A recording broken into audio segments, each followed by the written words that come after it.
오늘은 제가 부활하신 주님을 만납시다 라는 제목으로 말씀을 드리려고 합니다.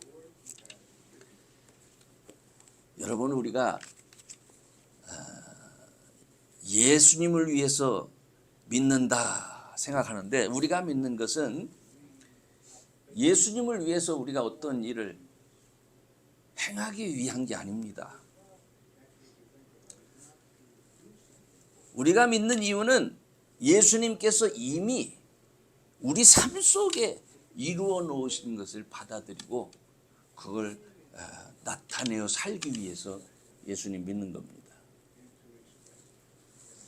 오늘 본문에서 이 갈릴리 바다에서 고기를 잡던 중에 다시 예수님의 부르심을 받는 우리가 베드로를 보면, 예수님을 믿고 따른다는 것이 이런 것이로구나 하는 것을 알 수 있습니다. 이 믿음의 어떤 실이해가 되는 것이죠. 요한복음 21장에서 이 베드로와 6명의 다른 제자들은 이미 2번이나 부활하신 주님을 만났었습니다. 근데 부활하신 주님을 만난 이후에 이 제자들의 모습에서 기쁨과 활기가 보여지지 않습니다. 왜 그랬을까요? 아마 주님이 고초당하실 때 주님을 모른다고 하고 부인하고 맹세하고 또 심지어 저주하고 그리고 도망치기까지 하지 않았습니까? 그러니까 자기 자신이 지금 주님을 볼 면목이 없는 거예요. 주님은 다시 살아서 오셨는데 정말 바로 며칠 전에 예수님 욕하고 부인하고 도망치던 애인데 제자라고 그래서 얼굴 확 바꾸고 주님 다시 살아나셨다고 이렇게 말씀할 수가 있겠습니까? 이 모습은요, 부활하신 주님을 보자마자 예수님을 라보니, 나의 선생님이라는 말이죠. 이렇게 붙들었던 막달라 마리아하고는 확실히 대조가 돼요. 막달라 마리아가 주님을 보자 너무 반가워서 막 옷을 붙잡고 이렇게 하려고 하는 거에 비해서 이 제자들은 어딘지 모르게 좀 도망가는 것 같고, 그렇죠? 속마음으로야 너무 반가웠을 거예요. 속마음으로야 정말 주님 품고 울고 싶었을지도 모릅니다. 그런데 내가 주님을 닭 울기 전에 3번 부인할 것이라는 그 말씀대로 안타깝게도 부인했었잖아요. 이런 죄책감, 주님을 모른다고 하고 그냥 살겠다고 도망친 이런 죄책감이 있었겠죠. 부활하신 예수님이 그들을 다시 찾아왔으니까 얼마나 기뻤겠습니까? 그렇지만은 그 주님이 자기들을 어떻게 생각하는지 알 수가 없어요. 그래서 아마 이들은 방황했을 겁니다. 그래서 사실은 베드로가 갈릴리 바닷가에 도착하자마자 그 갈릴리 지역이 예수님께서 우리 거기서 만나자라고 약속하신 곳이 그곳이에요. 근데 그곳이 어딘지 성경은 말씀하고 있지 않는데, 어쨌든 갈릴리 지역에 오면 제일 먼저 눈에 띄는 게 그 갈릴리 바다거든요. 그걸 보자마자 나는 고기나 잡아야 되겠다 이렇게 생각하고 가는 거예요. 베드로가 그렇게 말하니까 다른 6명도 우리도 고기나 잡으러 가야 되겠다 이랬죠. 근데 그 밤에 이 사람들이 밤새도록 그물을 던졌는데 밤이 맞도록 한 마리도 잡지 못했습니다. 근데 날이 새어갈 때쯤에 부활하신 예수님이 나타나신 거예요. 그래서 그 고기 잡는 그 제자들을 보면서 뭐 좀 잡힌 게 있느냐? 그렇게 묻죠. 한 마리도 못 잡았습니다. 그렇게 얘기하니까 예수님께서 오른쪽에다가 그물을 던져라 이렇게 얘기하지 않습니까?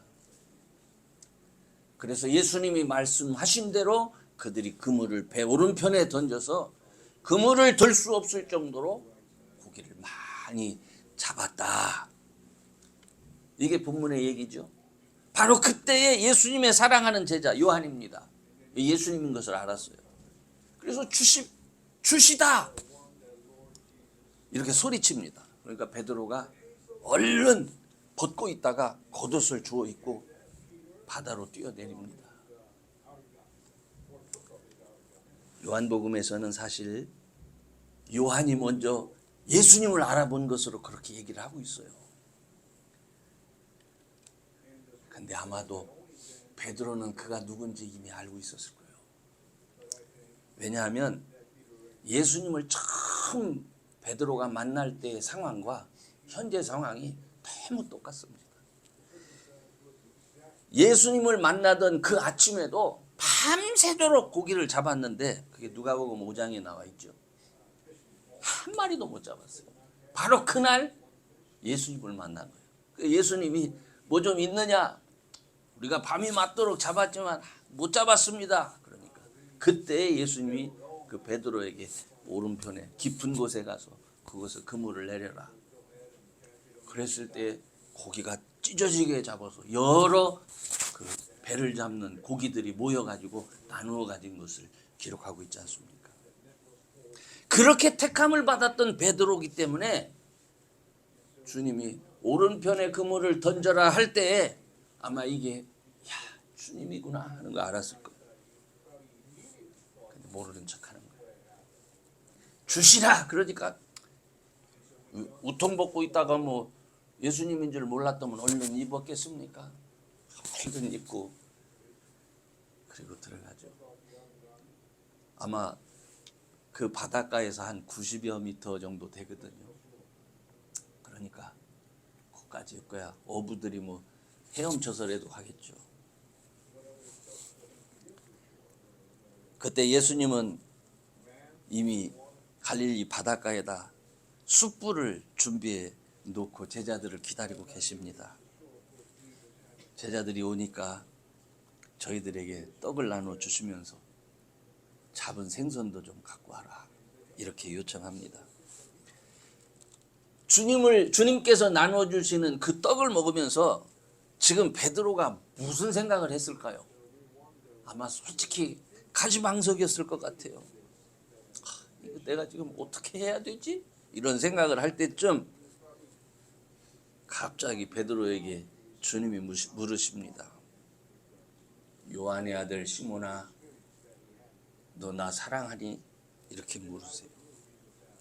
왜 주님이 베드로라고 안 불렀을까? 주님이 지어준 별명인데 제가 그 생각을 했어요. 사실요, 이 베드로라는 이름은 반석이라는 이름이잖아. 너는 앞으로 교회의 기초가 될 사람이야. 기둥이 될 사람이야. 예수님이 그렇게 자기를 인정하셨잖아요. 근데 베드로는 자기가 생각할 때 이 뭐 베드로라는 이름 자체가 너무 부끄러운 거예요. 그 이름에. 내가 무슨 베드로? 무슨 개바? 그걸 아셨는지 주님이 베드로라고 안 불러주세요. 그리고 오히려 요한의 아들 시몬아 이렇게 본래 이름을 불러주십니다.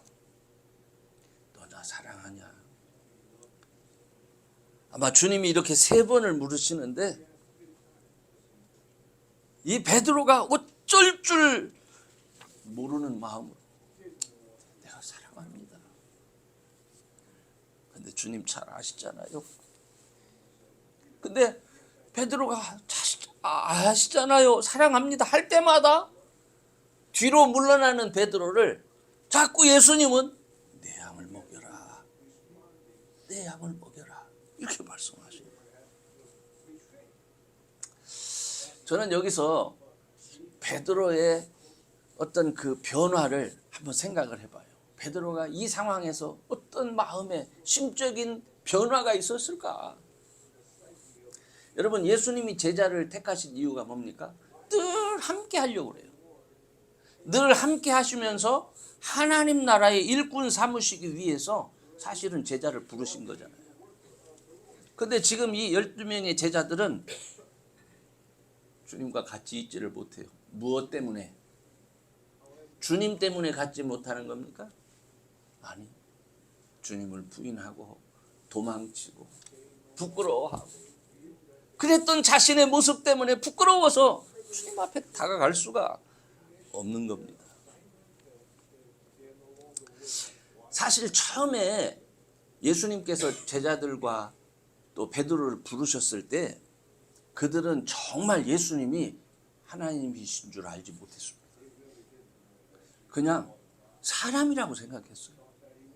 우리 중에 특별히 우리와 다른 선지자와 같은 하나님이 택하신 아마 그런 종이다 이렇게 생각했던 것 같아요.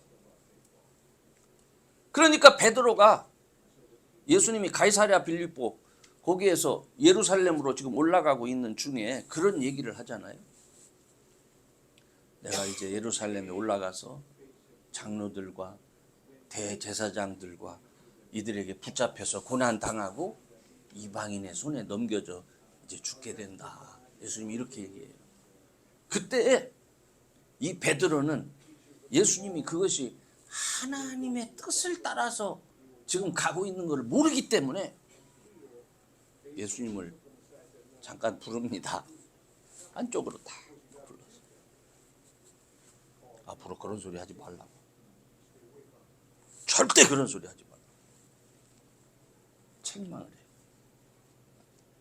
어느 때는 제자들이 예수님을 앞에 두고 야, 이제 저 양반이 하나님 나라의 왕으로 등극할 때가 있는데 이스라엘을 회복하면서 그래서 로마를 물리치고 세상을 정복할 날이 올 텐데 그때 우리 중에 누가 더 높은 자리에 앉을 거냐? 내가 더 높냐? 네가 더 높냐? 이런 거 가지고 다투기도 하고 그럽니다. 그런데 지금 부활하신 주님을 딱 만나고 나니까 어떤 마음이 들었을까요? 이게 사람이 아니고요. 예수님이 사람인 줄 알았어요. 그런데 예수님은 하나님이실 뿐만 아니라 하나님이시기 때문에 지금은 자기들과 같이 자기들이 예수님과 옆에 앉아서 동등하게 있다라고 하는 그 자체가 감당이 안 되는 거예요.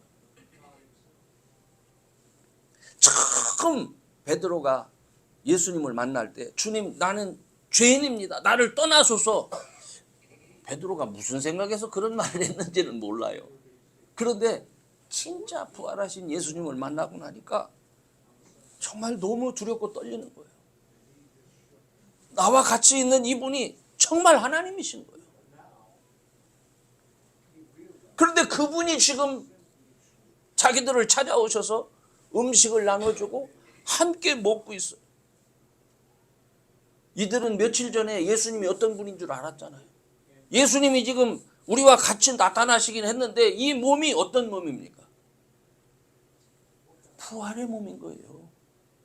부활의 몸. 시간과 공간을 초월해서 다니시는 그런 아주 신적인 존재가 아니라 아예 하나님이신 그분이 내 옆에 있다고 생각하니까 정말 두렵고 떨리는 거예요. 여러분, 저는 이때 베드로가 굉장히 혼란스러웠을 거라 생각됩니다. 왜냐하면 예수님을 사람으로 생각했을 때는 리스펙트 하면 돼요. 존경하면 돼요. 그죠? 훌륭하다. 그런데 알고 보니까 이거는 리스펙의 문제가 아니에요. 인정해주고 나보다 귀한 분으로 그게 아니에요. 이분은 어떤 대상이에요? 예배의 대상이 되는 거예요. 내가 경배해야 될 대상인 거예요. 이거 어떻게 해야 되나? 문제는 그 예수님 앞에서 자기는 하나도 변한 게 없어요. 정말 부끄럽고 죄인이요. 어떻게 할까요? 베드로는 이때 마태복음 26장 35절 다 같이 읽어봐요. 시작. 베드로가 가로되 내가 주와 함께 죽을지언정 주를 부인하지 않겠나이다. 모든 제자도 이와 같이 말하니라. 어떻게? 내가 죽더라도 내가 충성을 다할 거야. 내가 당신 부인하는 일은 없을 거예요. 확신에 쳐서 이렇게 말했었거든요. 그때 주님은 베드로를 다 아시고 네가 오늘 밤 닭 울기 전에 내가 3번 나를 부인할 거야. 이 생각이 났지 않았겠습니까? 농담으로 베드로는 아마 나중에 닭이 울 때마다 괴로웠을 거예요. 베드로가 죽는 날까지. 아무튼 그런 베드로의 마음을 아셨는지 예수님께서 먼저 베드로를 부르셨던 겁니다. 요한의 아들 시몬아, 네가 이 사람들보다 정말 나를 더 사랑하느냐? 네가 십자가에 달려 죽기 전에 하던 말이잖아. 너 나 다시는 어떻게 충성 다하겠다고 그랬잖아. 내가 절대로 주님과 함께 죽을지언정 주를 부인하지 않겠다고 너 말했었잖아. 이게 생각나지 않았겠어요? 그래서 아마 목이 확 막혔을 거예요. 주님, 제가 주님 정말 사랑합니다. 그런데 하면서 그가 더 이상 말을 못했을 거예요. 그때 예수님께서 내 양을 먹이라. 3번 이 물음에서 베드로가 대답할 때마다 얼마나 고민했고 망설였겠어요. 내가 이제 주님의 제자로서 할 수 있는 것이 무엇인가? 정말 내 모습을 보면 지금 부활하신 주님, 이분과 한 자리에 있다는 것 자체가 나는 자격이 없는 거예요. 피하고 싶은 거예요. 그런데 오히려 그렇게 생각하면서 낮아지고 있는 자기를 오히려 부르시면서 사명을 맡겨주시는 거예요. 인제 됐다는 거예요. 인제 네가. 베드로는 그때 주님께 아무것도 주장할 수가 없어요. 내세울 것도 없어요. 사랑하는 여러분, 요한의 아들 시몬아, 네가 나를 사랑하느냐? 이 3번째 마지막 무릎 앞에서 근심합니다. 주님, 제가 사랑하지요.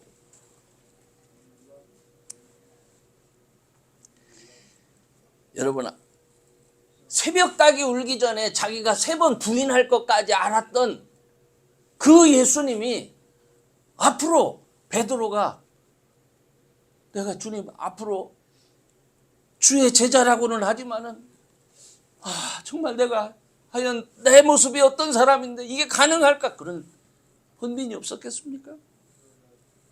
그런데 놀라운 것은 우리 주님은 그런 베드로를 결코 포기하지 않으셨다는 겁니다. 베드로는 자신을 끝까지 버리지 않고 찾아오셔서 다시 세우시는 그 주님 앞에서 그는 무너졌을 거야 아마. 그런 자기를 끝까지 신뢰하면서 내 양을 먹이라 이렇게 말씀하실 때 베드로가 어떤 마음을 가질 수 있었겠습니까? 주님 자신 없습니다. 솔직히 자신 없습니다. 그렇지만 주님이 함께 하시고 인도해 주신다면 제가 주님 사랑하고 순종하겠습니다. 이런 마음 갖지 않았겠습니까? 저나 여러분이나 처음 우리가 예수님을 믿게 됐을 때 교회 처음 나온 분들은 이렇게 생각합니다. 야, 우리가 교회에 나와서 딱 보니까 교회도 작고 내가 뭔가 하면 뭐 할 수 있을 것 같아. 큰 일을 금방 내가 할 수 있을 것만 같습니다.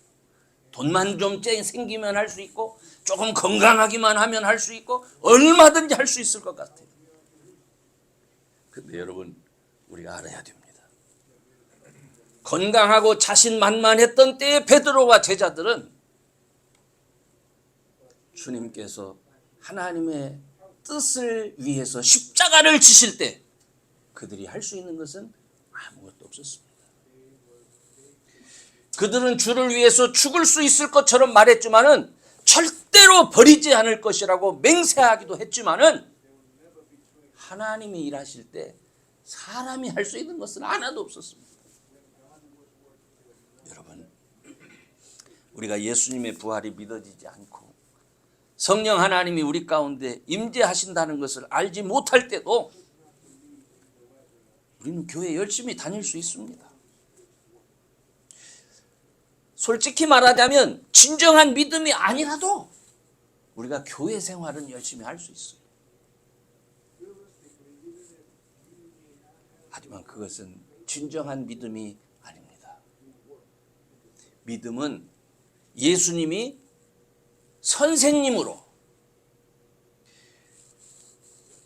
믿음은 예수님이 선생님으로 보일 때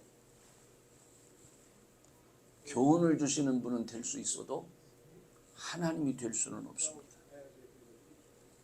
나의 주, 나의 하나님이 되실 때, 그래서 그분이 주신 십자가 때문에 내가 하나님의 자녀가 될 수 있구나 하는 것을 깨달을 때, 그때 내 생각, 내 주장을 다 버리고 온전히 주님 앞에 순종만 할 수 있는 사람이 되는 겁니다. 그래서 오히려 베드로가 절망할 때에 주님이 찾아오신 거예요. 부활하신 주님을 만난다는 것은 기쁨이죠. 그러나 솔직히 말해서 우리가 정말 부활하신 주님을 만나면 주님, 나는 아무것도 할 수 없습니다를 깨닫는 거예요. 그때 드디어 우리가 예수님의 말씀을 온전히 들을 수 있는 사람이 되는 겁니다. 그때 비로소 우리가 예수님의 말씀에 순종하는 사람이 될 수 있는 거예요. 이 믿음이 없을 때, 부활하신 주님을 만나지 못했을 때 사람은 늘 나를 나타내려고 합니다. 늘 나를 드러내려고 합니다. 늘 다른 사람보다 나를 더 높이려고 합니다. 왜? 내가 살아있었을까? 저는 저와 여러분이 진정으로 주님의 말씀을 따르고 순종할 수 있는 사람이 되기를 원합니다. 베드로가 절망했을 때 오히려 그럼에도 불구하고 다시 찾아오셔서 세우시는 바로 그 예수님을, 여러분이 그가 누구이신지를 확인하시고 오히려 그래, 나는 힘이 없어, 나는 아무것도 할 수 없어 하는 바로 그때에 진정 하나님의 사람으로 여러분이 쓰임받을 수 있을 때가 되었다 하는 것을 믿으시고 오히려 주의 이름을 더 부를 수 있는 그런 분들이 되시기를 주의 이름으로 축원합니다. 이제 제가 결론적으로 말씀을 드리려고 합니다. 믿음이라는 것은 우리가 예수님을 위해서 어떤 일을 하는 게 아닙니다. 믿음은 예수님께서 내 삶 속에 이루어 놓은 것을 내가 발견하는 거예요. 그리고 지금도 그리스도가 살아계셔서 나와 함께 하시는 것을 나와 세상에 보여줄 수 있는 게 그게 믿음입니다. 사람이 주의 일에 참여할 수 있는 방법, 사람이 하나님의 일을 할 수 있는 방법은 순종밖에 없습니다. 베드로의 절망은 어떻게 보면 예수님의 사랑을 확인하고 주의 말씀에 순종해서 따르겠다고 결심하는 아주 좋은 기회였습니다. 순종을 결심하고 예수님이 당신에게 양을 맡겨주시기만 하면 내가 절망하고 무기력해져 있을 때라 할지라도 주님이 함께 하시며 주님이 나를 사용해 주실 줄로 믿기 때문에 우리가 그 사명을 감당할 수 있는 겁니다. 여러분이 가장 약할 때, 여러분이 가장 힘드실 때 우리 주님은 오히려 여러분을 귀하게 여기십니다. 바로 그때 찾아오셔서 네 힘으로 살지 말고 믿음으로 살아라. 내가 너와 함께 할게. 이렇게 말씀하시는 거예요. 그래서 여러분, 약속하신 성령이 참으로 충만하게. 그래서 우리에게 주어진 사명을 감당할 수 있도록 여러분이 해야 될 일은 먼저 기다리며 기도하는 것밖에 없습니다. 주님이 나에게 찾아오셔서 나를 세워주실 수 있도록, 나를 사용할 수 있도록 우리가 할 수 있는 것은 기도밖에 없어요. 기도하는 중에 성령의 충만을 경험하면서 부활하신 우리 주님을 만나 주님과 깊이 교제할 수 있는 저와 여러분 되시기를 주의 이름으로 축원합니다. 그래서 정말 우리를 찾아와 주시고 우리를 세워주시는 그 주님을 만나서 여러분의 삶의 모습 속에 감격이 있고 기쁨이 있고, 그래서 주일날마다 교회 나올 때 찬양하고 그리고 감격의 예배를 드릴 수 있는 그런 저와 여러분 되시기를 주의 이름으로 축원합니다.